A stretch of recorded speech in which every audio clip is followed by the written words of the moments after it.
My fellow Guyanese, Happy New Year. It is with immense joy and optimism that I extend warm greetings to all Guyanese, both at home and those in the diaspora, as we bid farewell to the old and welcome the new. I wish every one of you a joyous and prosperous New Year. I express the nation's deep gratitude to those who have selflessly served during the past year. To our brave men and women in uniform, we owe a depth of appreciation for the sacrifices they have made and continue to make in maintaining vigilance against all threats, from within and beyond our borders. Their dedication ensures the safety and security of our motherland. To the nurses, doctors, and all medical personnel who have been guardians of our health and well-being, we extend a heartfelt appreciation. I also extend a special word of thanks to our educators who continue to shape the minds and values of our youth. The same gratitude extends to our public servants, farmers, fisherfolk, miners, and foresters, each playing a vital role in our national development. To our mothers and fathers, our elders, we recognize and appreciate your invaluable contributions. The lessons you impart and the wisdom you share are the bedrock upon which the strength of our society is built. To the young people of our nation, thank you for your vitality and vision for a better world.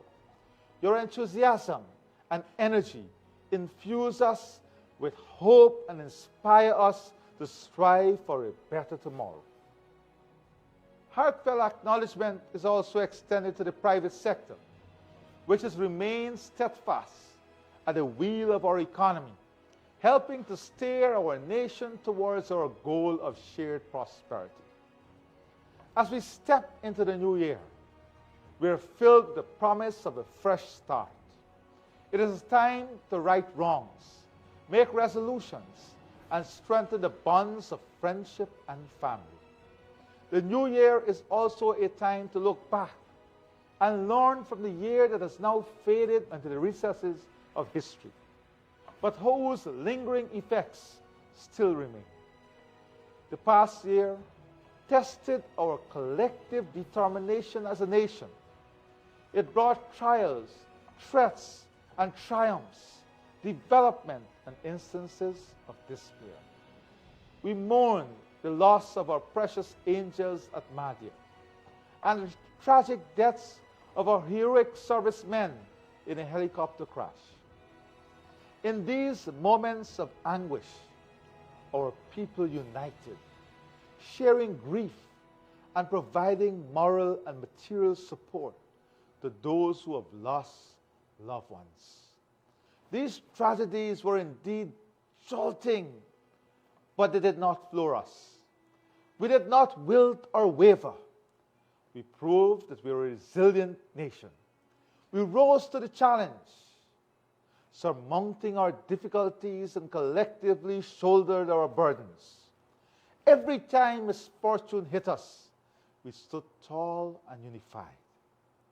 The past year also witnessed a threat to our sovereignty and territorial integrity. I'm heartened by the unity displayed by our people in defending our motherland, on unequivocally rejecting any unfounded claims to our territory. Our commitment to peace and the resolution of disputes through peaceful means and in accordance with international law remains unwavering. I extend my thanks to the opposition for standing in solidarity with the government on this crucial and critical issue. I thank all Guyanese for the massive outpouring of patriotic fervor in response to the threats we face. Together, we presented a unified front against threats to our territory, reinforcing our collective determination to protect the sovereignty of our beloved Guyana. The past year also saw successes and triumphs. Our economy remains on a rock-solid footing, registering in 2023 phenomenal economic growth that is estimated at almost 40%. This achievement is not just a number. It is a reflection of the concerted efforts and strategic decisions made to propel our economy forward. Our national transformative development agenda is not merely a plan on paper. It is being actively rolled out, and our citizens are witnessing the breadth of transformation that accompanies these investments. As a consequence, development is sweeping across our country like a breath of fresh air. My government has increased the salary base of all public servants by more than 21.5% since 2020. Resolved anomalies in the salary of more than 5,000 health workers and 9,000 members of the disciplined services. Implemented a series of measures for teachers, costing billions of dollars to address salaries, allowances, incentives, and duty-free. We have also increased the tax threshold from 65,000 to 85,000, increased old age pension by 60%, public assistance by 75%, distributed more than $7 billion in flood relief cash grants, restored the cash grant for school-age children, and increasing it to $35,000 per child with a $5,000 uniform crash grant, taking it to $40,000 per child, and making it available to private school children. Distributed a $250,000 one-off cash grant that benefited almost 5,500 severed sugar workers. Introduced a dialysis program, making $600,000 per annum available to dialysis patients. Invested more than $7.7 billion to support household income through the COVID-19 cash relief program. Removed the VAT on water and electricity, reduced the tax on fuel to 0%, costing an estimated value of $17 billion. Directly supported our farmers and fisher folk through an investment of billions of dollars. Launched the part-time job program, bringing new entrants into the workforce and unloading more than $10 billion of disposable income in communities and vulnerable families. The removal of VAT on data, cell phone, ATVs, all of this contributed to the transformation we're seeing. The removal of corporate tax on health and education services aimed at easing the burden on the population. In addition, a $5 billion program was implemented to address costs of living in 2023, covering public servants, teachers, public agencies, farmers, pensioners, community workers, and others. Specific measures were also implemented to improve home ownership. The mining and extractive sector benefited from billions of dollars in incentives through measures that include the removal of VAT on machinery and equipment, removal of VAT on all ATVs from mining, forestry, agriculture, and manufacturing, the removal of VAT on exports, removal of VAT on lubricating oil, and reduction of the sliding scale final tax rate on gold from 3.5% over $1,600 and 3% over $1,300 and on the US $1,600 to 2.5%, and the removal of the 10% tributary tax benefiting thousands of workers in the mining industry. From the national to the regional and local levels, our infrastructure is undergoing improvements. The government's commitment to building a modern and efficient economy is evident in incredible changes taking place. Roads, bridges, schools, hospitals, and public facilities are being constructed and upgraded and enhancing connectivity and accessibility for all Guyanans. Investments are pouring into our nation, creating economic opportunities for growth and job creation. The private sector, an essential partner in our journey, is firmly at the helm of our economy, contributing to the steering of our nation towards further prosperity. Investments, both domestic and foreign, are instrumental in driving the engine of progress and securing a better life for our people and future generations. Guyana continues to provide regional and global leadership, particularly in the crucial areas of food, energy, and climate security. Our commitment to these critical issues reflects our understanding of the interconnectedness between global, local, and regional challenges and the need for collective action. By leading in these areas, we not only contribute to our well-being, but also to making the world a better place. In 2023, we did not only shine in the area of our economy.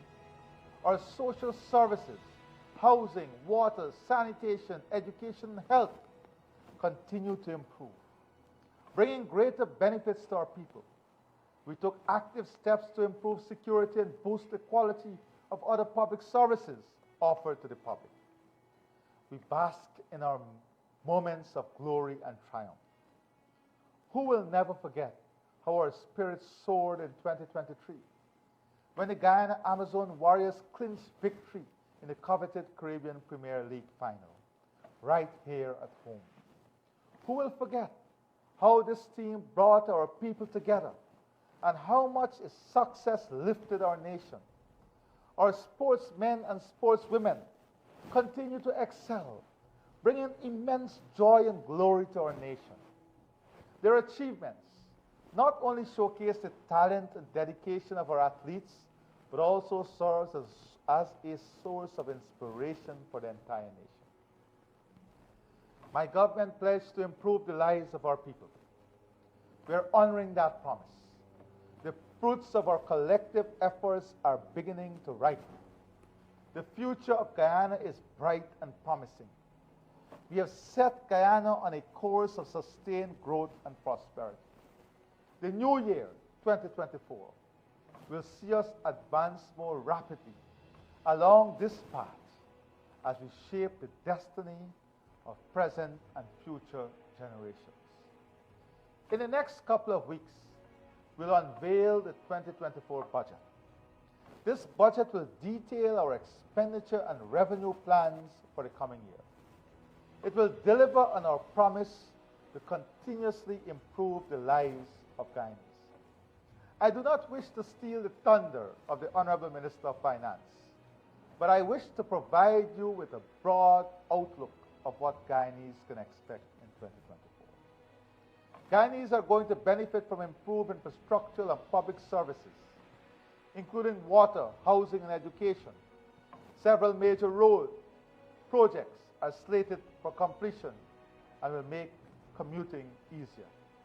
We expect in 2024 sugar production to be increased as we continue to invest in the sector's contribution to rural employment and the rural economy.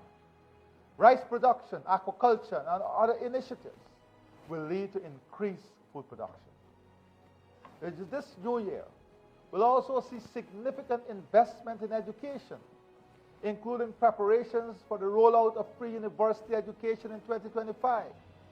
The capacity and capabilities of our defense force will be strengthened to allow for improvements in the defense of our sovereignty and our territorial integrity.